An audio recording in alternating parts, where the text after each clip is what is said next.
जय हिंद एवरीवन। तो आज हम दोस्तों अब एक नई सीरीज स्टार्ट करने जा रहे हैं जो कि हमारे सोशियोलॉजी का जो कि सीरीज है दोस्तों, paper two. Complete paper two आपको इस वीडियो सीरीज में आपको मिलेगा दोस्तों। तो बात करेंगे दोस्तों हमारा जो पेपर टू का सोशियोलॉजी के ऑप्शनल यूपीएससी का जो पहला हमारा टॉपिक है दोस्तों, वो है perspective of the Indian society. तो हमको जानना है कि इंडियन सोसाइटी में किस तरीके का पर्सपेक्टिव है, क्या डिफरेंट डिफरेंट पर्सपेक्टिव है, क्या ब्रिटिश टाइम के क्या अप्रोच है, क्या कोलोनियल टाइम के क्या अप्रोच है, और इंडियन सोसाइटी में जो सोशियोलॉजिकल थिंकर आए, जो हमारे थिंकर्स हो गए, वेस्टर्न थिंकर हो गए, इंडियन थिंकर्स हो गए, उनके डिफरेंट डिफरेंट पर्सपेक्टिव के बारे में हम जानेंगे दोस्तों। दोस्तों हमारा जो यूपीएससी का जो सिलेबस है पेपर टू का, उसके अंदर हमारा जो पार्ट आता है, उसका हमारा जो सिलेबस है, सिलेबस के अंदर दोस्तों हम बात करेंगे पहले हमारा जो कि इंडोलॉजी है।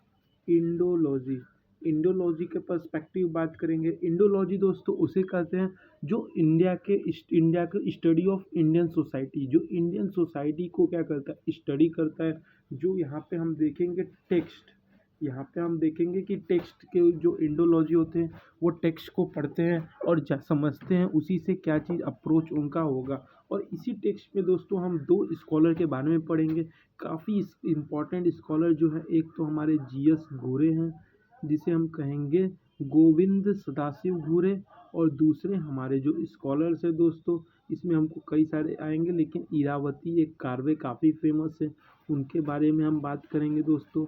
इनके पर्सपेक्टिव को हमको जानना है। और दूसरा हमारा इसी पहले यूनिट का हमारा टॉपिक है क्या, स्ट्रक्चरल फंक्शनलिस्ट के बारे में जानेंगे दोस्तों।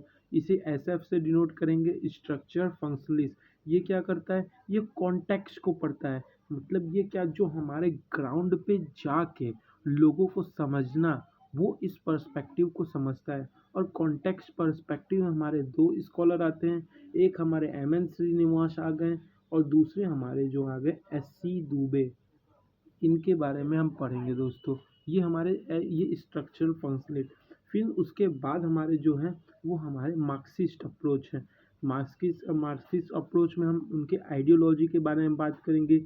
इनकी जो आइडियोलॉजी है उनके बारे में हम बात करेंगे, क्या मार्क्सिज्म से कितने स्कॉलर थे जो प्रभावित थे, उनके बारे में बात करेंगे। इसमें हम दो स्कॉलर बात करेंगे, एक तो हमारे हो गए ए आर देसाई सर, इनके बारे में बात करेंगे, और दूसरा हमारा आर के मुखर्जी, इनके बारे में हम बात करेंगे दोस्तों। इन ये हमारा क्या है ओवरऑल दोस्तों, ये हमारा सिलेबस है कि हम किसके किसके बारे में बात करेंगे, किसके बारे में पढ़ेंगे, और कौन कौन सा पर्सपेक्टिव हम पढ़ेंगे दोस्तों। इस लेक्चर में हम बस इनके एक बायोग्राफी के तरीके से हम बात करेंगे दोस्तों, कि जो सोशियोलॉजी की जो पर्सपेक्टिव है इंडियन सोसाइटी में, कैसे डिफरेंट डिफरेंट वेरी करते हैं दोस्तों।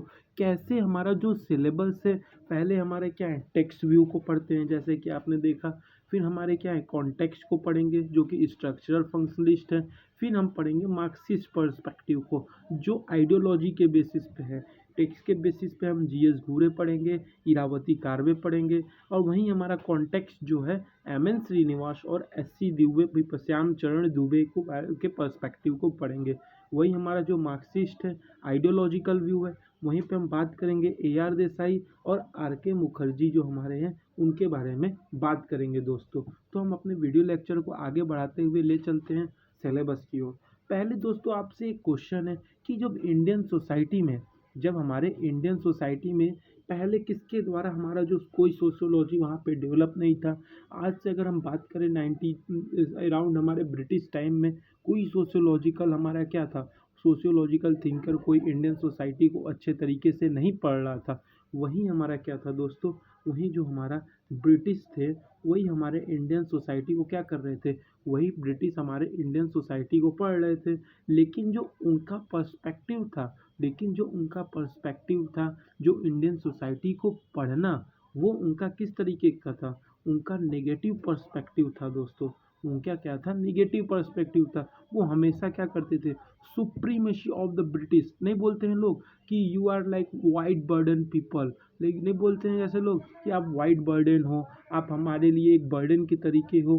तो कहीं ना कहीं उस समय जो हमारा ब्रिटिश थे दोस्तों, वो क्या करते थे, वो हमारे इंडियन सोसाइटी को एक नेगेटिव पर्सपेक्टिव के बारे में बात करते थे। वो कहते थे कि Indians are like illiterate, uneducated, like laborer or the different types of like different types of like walking talking are there for about the Indian society। तो हम कह सकते हैं कि जो ब्रिटिश थे दोस्तों, जो ब्रिटिशर थे, वो इंडियन सोसाइटी को किस टाइप की स्टडी कर रहे थे, उनका जो पर्सपेक्टिव था इंडियन सोसाइटी के प्रति वो कैसा था, निगेटिव। और खुद वो सोशियोलॉजिकल थिंकर नहीं थे, वो एडमिनिस्ट्रेटिव वे से क्या कर रहे थे, एडमिनिस्ट्रेटिव वे से क्या पढ़ रहे थे, जो एडमिनिस्ट्रेटर थे उनके द्वारा ये पढ़ाए जा रहे थे। हमारे इंडियन की सोसाइटी के जो बारे में थे वो एडमिनिस्ट्रेटिव पढ़ रहे थे, कोई सोशियोलॉजिकल थिंकर नहीं थे, बल्कि खुद एडमिनिस्ट्रेटर में जो एडमिनिस्ट्रेटिव कोई ब्यूरोक्रेट हो गया वो स्टडी कर रहा था, वो नेगेटिव पर्सपेक्टिव हमारे इंडियन सोसाइटी के बारे में पढ़ रहा था। लेकिन जैसे जैसे हमारा देश आज़ाद हुआ, कई सारे हमारे क्या हैं, इंडियन सोशियोलॉजिस्ट आए दोस्तों, कई सारे हमारे इंडियन सोशियोलॉजिस्ट भी आए। इंडियन सोशियोलॉजिस्ट हमारे हैं, जो इसमें भी हमारे क्या है, डिफरेंट अप्रोच है। पहला जो पर्सपेक्टिव है हमारा दोस्तों, पहला जो हमारा पर्सपेक्टिव है, जो आए थे पॉजिटिव व्यू, वो इंडियन सोसाइटी के पॉजिटिव व्यू को पढ़ रहे थे। इंडियन सोसाइटी को हमेशा वो बता रहे थे कि इंडियन सोसाइटी काफ़ी हद तक इम्पॉर्टेंट है, उनके क्या पॉजिटिव इम्पैक्ट हैं। जैसे इंडोलॉजी हो गए दोस्तों, जैसे हमारे गोविंद सदाशिव घुरे हो गए, वो हमारे इंडियन सोसाइटी को क्या बात करते हैं, पॉजिटिव पर्सपेक्टिव बात करते हैं। वो टेक्स्ट व्यू को पढ़ते हैं, जो उनको टेक्स्ट जो लिखा होता है, जो भी टेक्स्ट में लिखा होता है, उन सारी चीज़ों को वो पढ़ते हैं किस तरीके से, एक पॉजिटिव इम्पैक्ट की तरीके से। वहीं दोस्तों उसके बाद हमारे कई सारे डिफरेंट स्कॉलर्स हैं जो कि इन्हीं के स्टूडेंट थे, क्योंकि सोशियोलॉजी जो इंडिया में इस्टेब्लिश किया गया था, इसे कहा जाता है जो फादर ऑफ इंडियन सोशियोलॉजी जिसे कहा जाता है, उनका नाम है दोस्तों, उनका नाम है GS घूरे साहब, गोविंद सदाशिव घूरे दोस्तों, जो कि इंडियन सोसाइटी को पहले ऐसे सबसे पहले ऐसे थिंकर थे जो इंडियन सोसाइटी को पॉजिटिव व्यू में ले रहे थे। वहीं उसके बाद हमारे क्या है, डिफरेंट पर्सपेक्टिव डेवलप हो गए। जैसे हमारे दोस्तों सेकंड पर्सपेक्टिव अगर बात करें, तो सेकंड पर्सपेक्टिव हमारे जो बात कर रहे थे वो ग्राउंड रियलिटी के बारे में बात कर रहे थे।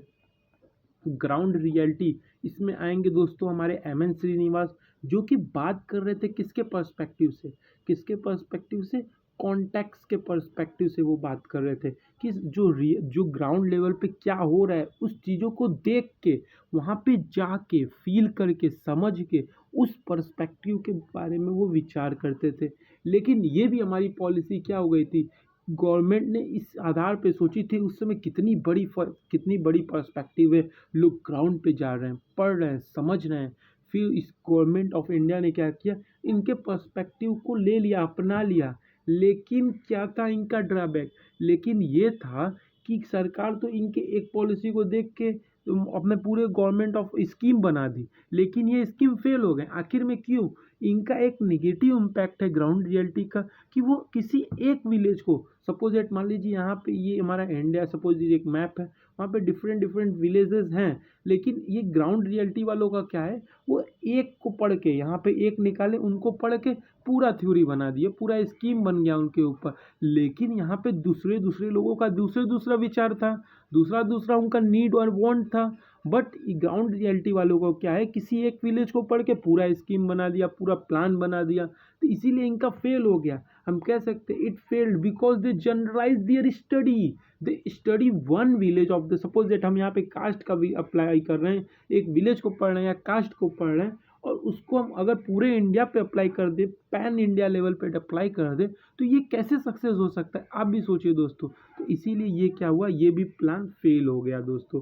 फिर उसके बाद हमारा लगभग 1970 में दोस्तों, जब हमारे AR देसाई, अक्षत रमनलाल देसाई दोस्तों, जब स्पीच दे रहे थे तो कॉन्टिनम में, तो वहाँ पे वो बता रहे थे ये सारा अप्रोच धड़ल्ला है, ये सारा अप्रोच फेल होते जा रहा है, आप अपनाइए कौन सा पर्सपेक्टिव दोस्तों, AR Desai ideology basis Marxist, यहाँ पे आपको बताए थे AR देसाई मार्क्सिस्ट। तो यहीं पे हमारा 1970 में दोस्तों जो हमारे AR देसाई थे, अक्षत रमन देसाई, वो क्या करते हैं, इंडिया को मार्क्सिस्ट अप्रोच से पढ़ते हैं, मार्क्सिस्ट अप्रोच से पढ़ते हैं। तो दोस्तों हमको पता चला क्या कि जो इंडिया का था, इंडिया को स्टडी किया गया था, डिफरेंट पीपल ने डिफरेंट डिफरेंट तरीके से स्टडी किया था, सबका अलग अलग पर्सपेक्टिव था, सबका डिफरेंट डिफरेंट अप्रोच था। लेकिन हमारे ब्रिटिशर के द्वारा जो स्टार्ट किया गया था पहली बार स्टडी, जो कि नेगेटिव पर्सपेक्टिव भले ही था, लेकिन हमारा एक कह सकते हैं the first step of study the Indian society was taken by the British, we can say that. इसलिए हम कह सकते हैं, लेकिन इनका जो अप्रोच था दोस्तों ना, इनका जो अप्रोच था ब्रिटिशर का, वो कैसा था, यूरोसेंट्रिक दोस्तों। यूरोसेंट्रिक मतलब क्या होता है, where the west is considered as a superior in comparison to east, यानी जो अपने वेस्ट हैं, जो वेस्ट की सभ्यता उसे सुपीरियर शो करते हैं, वही हाल ब्रिटिशर का था। लेकिन बाद में दोस्तों कई सारे सोशियोलॉजी डेवलप होने लगे, वेस्टर्न वर्ल्ड में डेवलप होने लगे, तो धीरे धीरे इंडियन सोसाइटी भी उसे समझने लगी, जानने लगी। तो इंडियन सोसाइटी भी क्या करने लगी, अपने अप्रोच को डेवलप करने लगी, और डिफरेंट डिफरेंट तरीके से आपको बताएं कि कैसे इंडियोलॉजी पहले हैं GS घूरे, फिर हमारे ग्राउंड रियलिटी वाले MN श्रीनिवास हो गए दोस्तों, SC दुबे हो गए, वो पढ़ें। फिर उसके बाद हमारा 1970 में ये भी फेल होने के बाद 1970 में AR देसाई साहब आते हैं, वो कहते हैं अब मार्क्सिस्ट अप्रोच फैलाओ। अब कौन सा अप्रोच, मार्क्सिस्ट अप्रोच फैलाओ, वो बात करते हैं मार्क्सिस्ट अप्रोच का दोस्तों। तो ये हम कह सकते हैं कैसे जो हमारा पेपर 2 का जो टॉपिक है दोस्तों, एक ओवरव्यू एनालिसिस आपको दिए हैं। तो ये होप दोस्तों आपको समझ में आया होगा। अब हम नेक्स्ट लेक्चर में बात करेंगे कैसे हमारा जो समाज में है, जैसे हमारे समाज में सोशियोलॉजी का कैसे इमर्जेंस के पहले क्या कंडीशन था, बाद में, और इन तीनों के पर्सपेक्टिव को हम डिटेल में स्टडी करेंगे दोस्तों। तो ये हमारा पेपर 2 का एक ऐसा लेक्चर है जो समराइज कर रहा है दोस्तों। दोस्तों आप जब भी वीडियो इसे देखें तो आप प्लीज़ मेरे साथ साथ लिखते चलिए दोस्तों। हम चाहते तो हम भी साथ में हम पहले से ही लिख के आ जाते, लेकिन हम आपके साथ लिखेंगे, आप भी साथ लिखोगे, तो जो समझने का अंडरस्टैंडिंग है वो काफ़ी हद तक बेटर हो जाएगा दोस्तों। और की पॉइंट आप जरूर देखिएगा, ये होप आपको ये सारा लेक्चर याद भी हो जाना चाहिए दोस्तों। ये हम की पॉइंट यहाँ पे सारा की पॉइंट लिखे हैं, आप प्लीज़ इसे लिख लिख के आप पढ़िएगा दोस्तों। तो दोस्तों हम बात करेंगे अपने नेक्स्ट लेक्चर में। जय हिंद, थैंक यू।